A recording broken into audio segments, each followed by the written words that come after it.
pamamaraan ng paghahanda ng masustansang baon, pananghalian sa paaralan.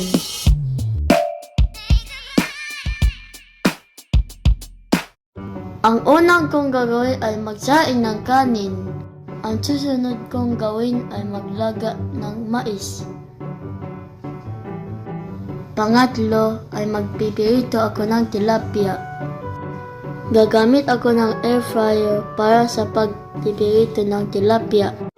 Chinek ko ang tilapia pero hindi pa luto kaya binalik ko ulit. Chinek ko ulit. Ay, luto na to. Pwede na yan.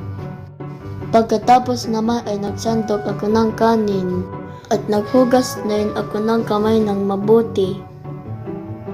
Kailangan ko maghugas ng kamay para malinis ito bago ko ihanda ang aking lunchbox. At ready na lahat. Una, inilagay ko ang tilapia sa ibabaw ng kanin at inilagay ko na rin ang mais.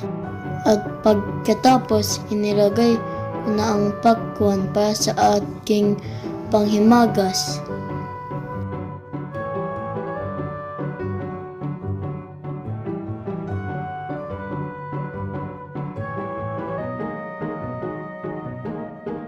Kanin, tilapia, pakwan at mais. Napakasustansya ng tanghalian ko. At tara na, kumain na tayo ng masustansyang pagkain. Thanks for watching!